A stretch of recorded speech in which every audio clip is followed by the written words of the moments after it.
Yes, so our next presenter is Lucas Bruchet. We are very excited to have him. So he is a mixed settler and Métis from Red River, Manitoba on his father's side and mixed settler ancestry on his mother's side. He represented Canada in the 2016 and 2021 Olympics 5,000 meter event. And Bruchet is a sport for life advocate, using his personal experiences to inspire the community, connect to physical wellness and sport. He focuses on the development of resilience, and with his Vancouver School Board ARIES program, students and finding a path through difficult times and challenging circumstances. So let's please welcome Lucas Bruchet.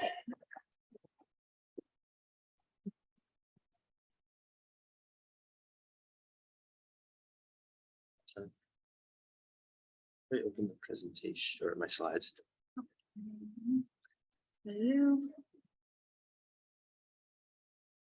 This one, right? Yes, perfect. Oops.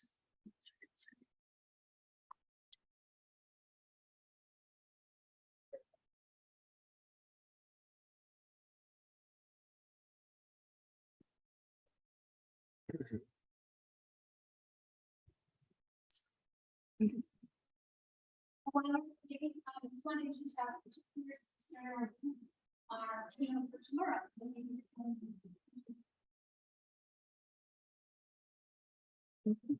Awesome. Yeah, everybody can hear me. I might just raise this up.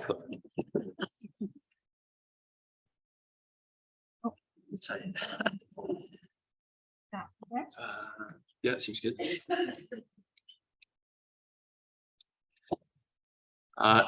Good morning, everyone. My name is Lucas Bruchet. A little nervous. This is the first time I guess I've done something of this magnitude. I want to start with a land honoring, and after Alana spoke, I have a perfect example of what I should do. This is somewhat of a new process for me, so I'm still kind of understanding everything I need to include. But here it goes. I want to take the time to honor the traditional, ancestral, and unceded territories of the Snuneymuxw First Nation. The Snuneymuxw First Nation has been the keepers of this land since time immemorial, and I feel very grateful to be here as a guest, tell my story to all of you, share our stories and learn from you over the next few days. And I just want to express my gratitude in them opening their homes to us and allow us to be here and with these powerful intentions as we look to understand new ways to colonize practices and increase access to physical activity and remove barriers for Indigenous youth. Personally, I want to thank Rosalind and IPAC for giving me this opportunity. Like I said, this is a new thing for me. So I guess there's a bit of risk in having someone stand up here that has never spoken. But I guess as a teacher, I do talk to students all the time, so maybe it will go all right. I don't see Dave Robinson in the crowd right now. I saw him earlier, but Dave's a colleague of mine. We both work with the Vancouver School Board. He's become a friend of mine, and he was the catalyst for getting me up here, and kind of was joking with him. If there's any negative reviews, you can take it to Dave.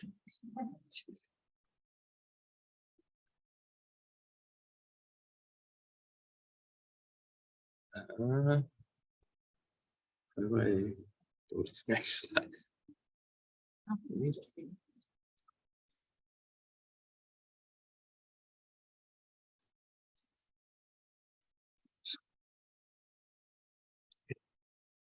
Is it again? Wait, no, that's the third slide. Okay.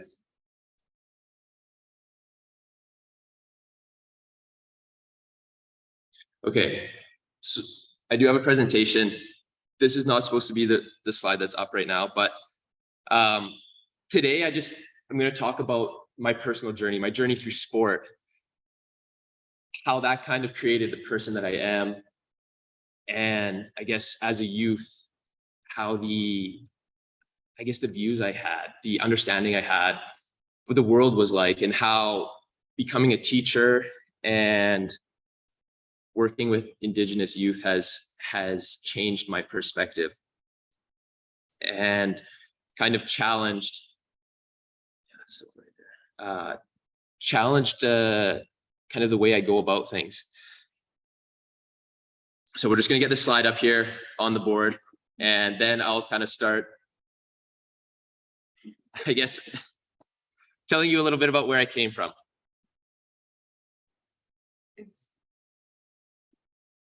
It's supposed to be that one, yeah. Yeah, number 2. I don't know why it's white. Okay.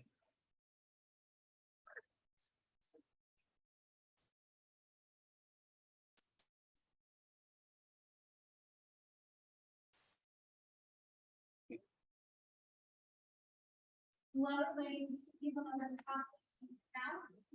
There will be snacks and a block break, and then we'll have lunch and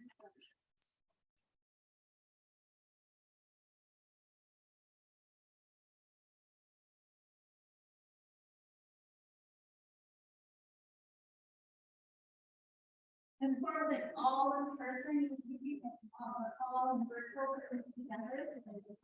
New marriage, right?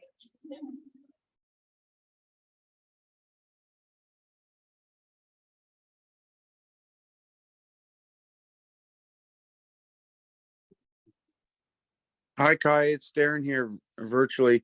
We had this happen at UBC too last week, so hopefully Riley can help out with this. The one thing that we did was we just opened it up on the slide share view and just went off that rather than doing the presentation mode. That's how I got around that last week. Okay. Using UBC Zoom. I don't know why it's doing that, but it is a common thing we're seeing at the university.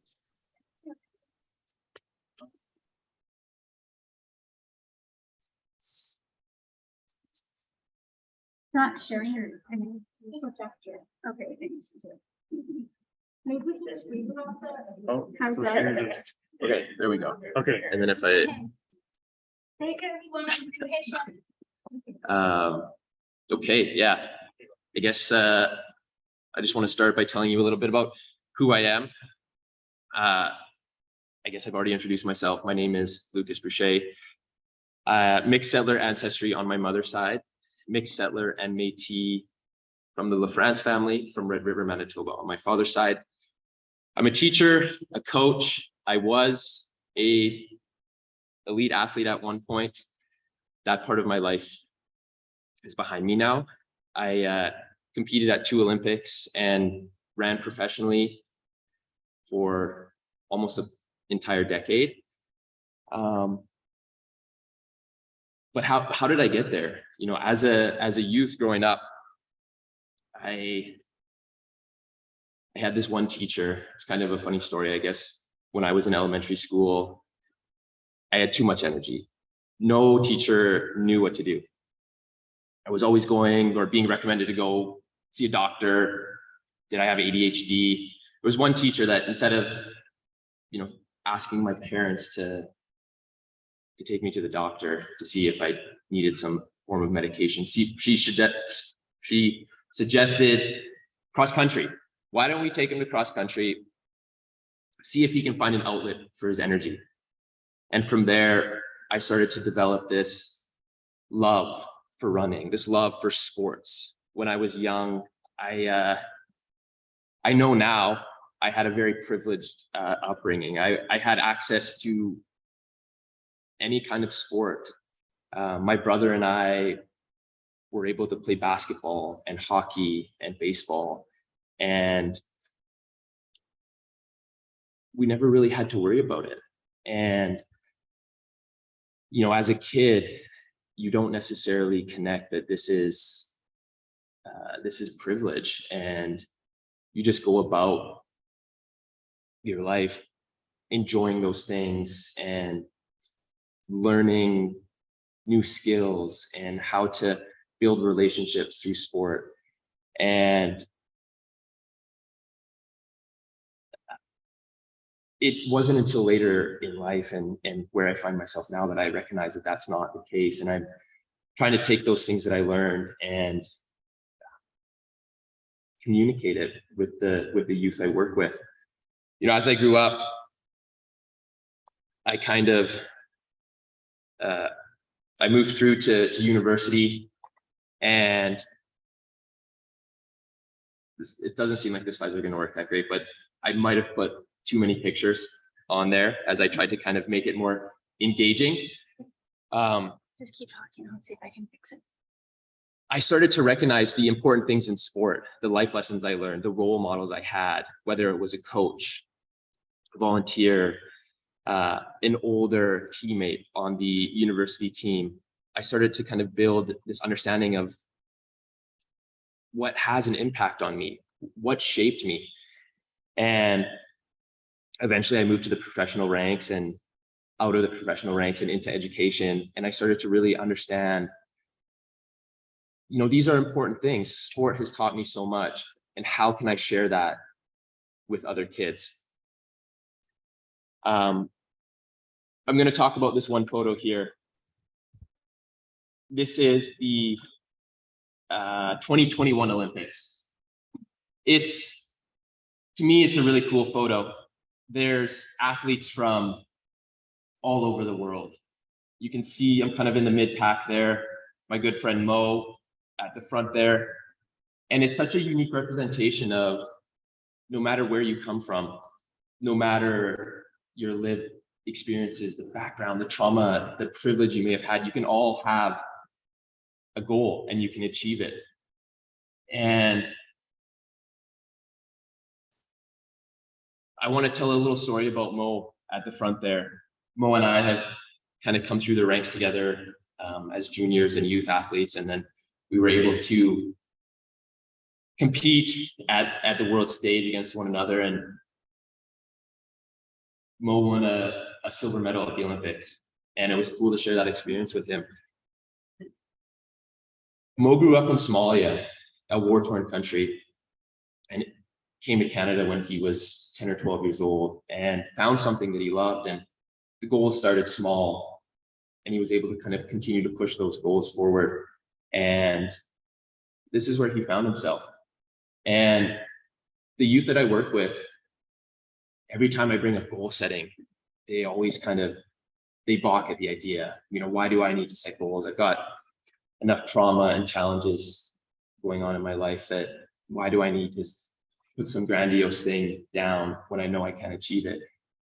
And I tell them, our goals are different, but even just getting to school today, that's a win for us. That's something that's great. We can take that and build on it.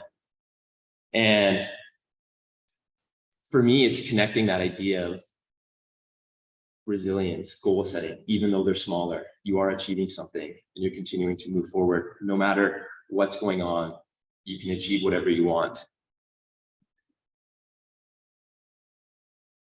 Before I move on to the ARIES part of my chat, the program that I work with, I want to talk a little bit more about my experience in 2021 going into the Olympics. For those of you that don't know, the Olympics in 2021 was like the COVID Olympics. It got canceled. In 2020, before the world shut down, we were all kind of waiting on pins and needles, like us athletes. Were we gonna somehow be able to compete? It was, you know, the Olympics happen every 4 years. And when, you know, there's this selfish idea that somehow the Olympics are still gonna happen, but it got canceled. And for me, that was a huge relief. I absolutely hated running at this point. I had been in it for so long that I just like, when I was 25 and made my first Olympics, it was great. You know, I was young. I had just achieved the kind of the pinnacle of the sport. And the next 4 years were supposed to be amazing, but injuries, setbacks, struggles, it all contributed to me feeling like, I don't want to do this anymore. So the pandemic for me was like a relief. I'd step away from the sport, reassess what I wanted to do. I just got into the education program at UBC, and it also gave me an opportunity to like reconnect with running and why I love it. And the first thing I did was kind of assess what contributed the most to making me happy and making me feel like I could accomplish those athletic goals I still had. And that was community. This is a photo of my coach here. For so many years, I feel like I handled all the pressure myself, didn't want to talk to anybody, place these goals on myself, and didn't rely on that community around me. Through my coach, my close friends and training partners, and my family, this community was everything. It gave me balance, it gave me hope, it gave me a place to go when things weren't great. And now that I'm at ARIES, that's the biggest thing I've taken with me, trying to build a community that's wholesome, that's reciprocal, from the youth to the adults, everybody we have in our space. For those of you that don't know what ARIES is, we are a full circle of care program for self-identifying Indigenous youth, grades 8 to 10, so 12, 13 to 16 years old. It's a partnership between the Vancouver School Board and Urban Native Youth Association in Vancouver. We do a lot. We provide the academics, we provide food security, access to any resources that Anya has. We're there as friends for the kids. We're there to help them develop skills. And you can see all of these photos here are us doing things together. I've tried to take I've taken that idea of community and brought it to the classroom. I think my understanding of community was maybe a bit limited as I start to understand the importance of community from an Indigenous perspective and how vital that is for the health and wellness of these kids. On the right, I have my other 3 staff. These 3 amazing women support me every single day. They are super compassionate and selfless. As my identity kind of continues to develop and I understand more about myself, they support me on a daily basis with questions. They've given me a great understanding of Indigenous humor, which I feel like is just me getting roasted every day by the kids and by them. But we've built this super special place of community where the kids feel like they're a part of it. They're not just there to learn. They're there because we're there, and we've created this space where we can share, we can learn from one another. It's not a space where I'm there to tell them they need to know this. It's a space where I can share openly with them and they can share openly with me. This idea of lifelong learning.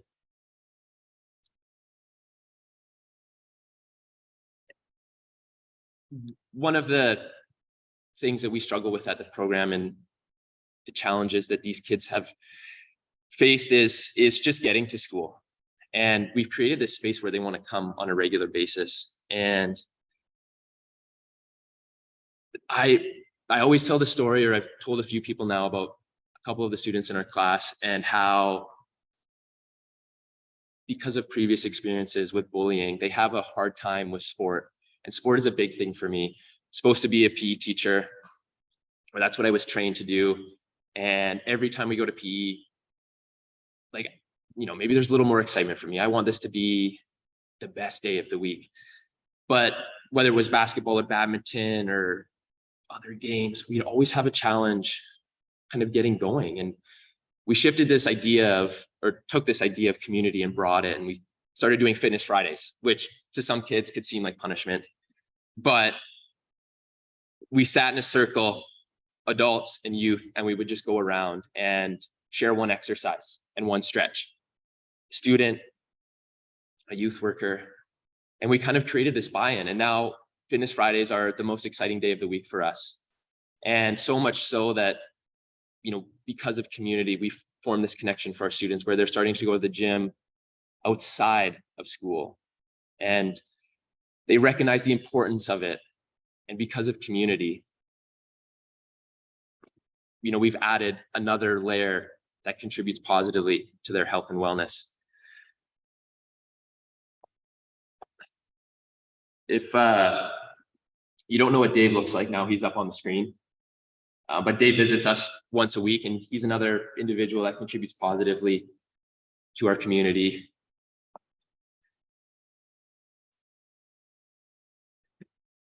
I'm going to talk a little bit more now, I guess, about how being attached and working with the ARIES program has been a personal awakening for myself. The aspect of my identity that's Métis is it wasn't spoken much about when I was a youth. My father didn't know much. My grandfather, or I assumed he didn't know much or didn't want to talk about it. But through the support of Anya and the staff I have there, I was encouraged to kind of educate myself on it, learn more about myself. I reached out to my grandfather, and lo and behold, he had so much family history that he could share with me. And it's been a really powerful experience to kind of connect that part to my identity. And a lot of the students that come to our program don't have that connection to their culture. So it's been this shared journey for us to connect those really important things. And as I've come to, or as I've gone through this process, I've challenged my perspectives, challenged my views, challenged my pedagogies. You know, I know now I had a privileged upbringing, and the way I was taught, the way I was coached through sport, it was very colonial. And now that I've been in this situation, I understand how Indigenous ways of knowing and how culture can be medicine, and it can be for a way for youth to connect and build self-confidence and a sense of belonging. And that's how I guess we've gone about creating our program. We incorporate culture into our program every day. I'm very fortunate we have access to so many elders and knowledge keepers at ARIES that we're able to weave it in almost on a daily basis. We've created a space where we're openly sharing, and we're trying to understand how we can learn from the past, how we're learning in the present, and what changes we can make going forward. We have incorporated a lot of land-based teaching into our program. We go to a garden, we had 10 weeks in the fall, and we're going 10 weeks now. And this tangible, this ability to connect with the land, feel things with your hands has been so powerful for the kids as they understand how they can connect with where they are, how they can learn from the past, the uses, the traditional uses of plants, how we can make a difference going forward by taking care of the garden. We incorporate, this is the daily thing for us now. So just an example of what our whiteboard would look like, and how we kind of, even if it's just a small thing of culture every day, we have an Indigenous word of the day from the different nations that are represented in our classroom. We do a plant of the day. That's a bit more difficult to always find the languages that they're represented in, but we're learning about the plants of the Pacific Northwest and how they're used, how they've been used. Are they okay to still harvest? This idea that we're always weaving it in, and we're creating students that are more eager. They're asking for more. They have this sense of who they want to be and what they want to know. And it just comes back to that idea of community and culture, and how that can be medicine, and how they want to continue to learn. My process through, or my journey through sport is over, and my journey as an educator and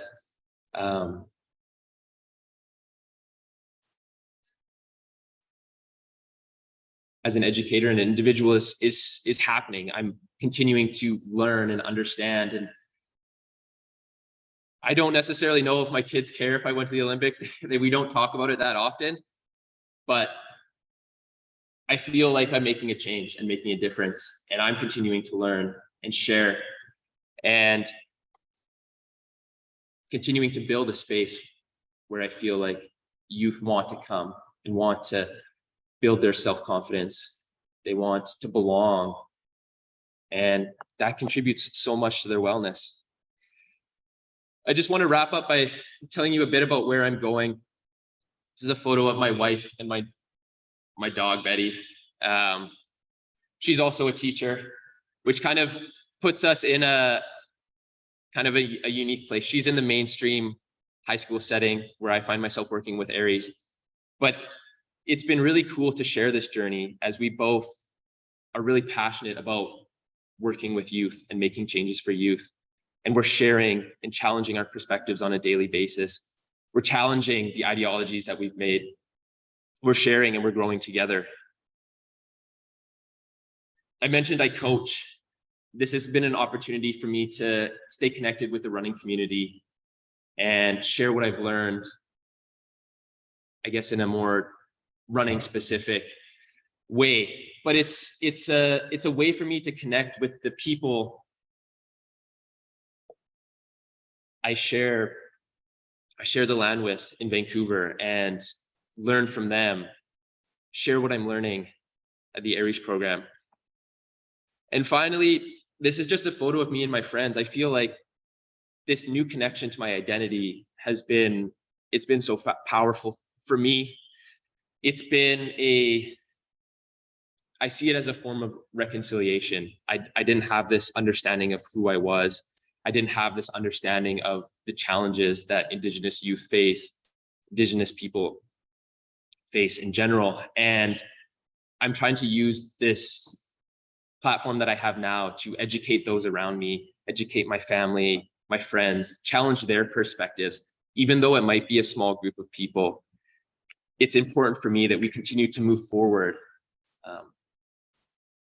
continue to take away these barriers and create a space and a place where everybody feels welcome. Thank you.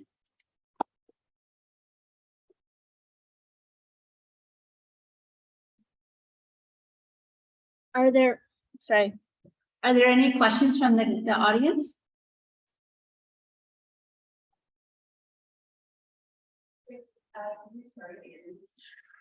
No, the ARIES program has been around for a while now, but yeah, I was the job opening last year. I was encouraged by a colleague to apply, and I'm not gonna lie, I was a little afraid to be in a role like this. I think for somebody growing up in the Lower Mainland and not having an understanding of much Indigenous ways of knowing or teaching, I was a bit apprehensive. Like, what can I do? And I have to really think of the woman that encouraged me, because I think one of my strengths as an individual is compassion. And regardless of whether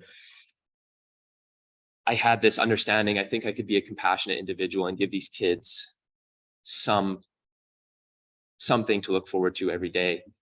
And this process is ongoing for me, and we're finding ways to, I'm learning every day. I'm learning from your speech. We had a guest in our garden visit yesterday, and I feel like I'm just continuing to understand more and incorporate more into my teaching and share with the youth and connect, and it's been pretty cool.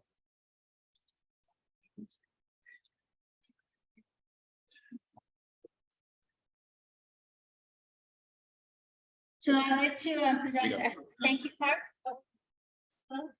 Thanks for your wisdom. Sorry. Yes. Just wanted to, you brought out ARIES.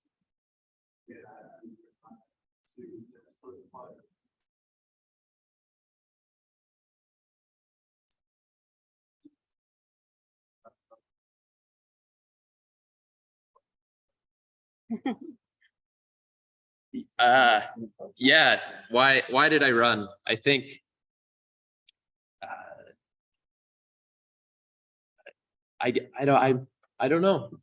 I do know, but I think it seems like a funny sport to choose to pursue. I mean, I was I guess like I said, I was fortunate to be able to try many different things, and I found to me it's just it's such a personal pursuit, and the time you put in, it's such a measurable way to see how you can improve.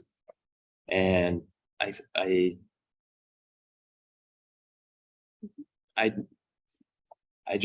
I recognized I was maybe a little bit better than others when I was younger, and it was an opportunity for me to go to school and to travel a little bit and see the world. And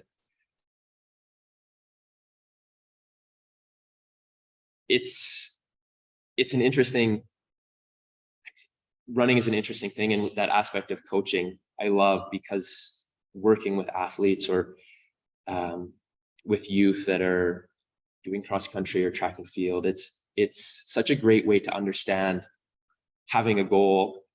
The amount of time that you put in is going to produce the results that you want to achieve. So it's just such a simple way of seeing personal improvement or achievement. The reason why I asked is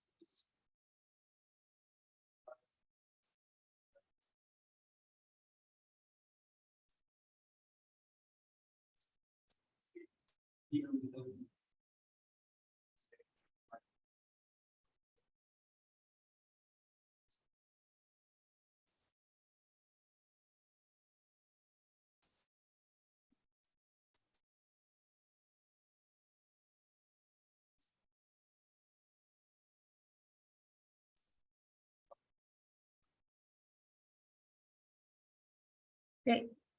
Thank you, Paul. someone that No, thank you. So on behalf of all such as certificate and thank you card, and we also have a blanket. We really like to thank you for sharing your teachings, and that was really inspired, especially to work with everyone.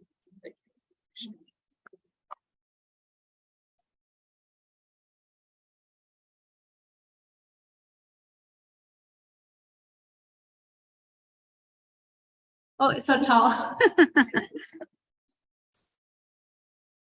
Wait. All right. Thank you. Well, that was wonderful. Thank you so much, Alana. Thank you, Luke, for sharing your stories. It's a real honor.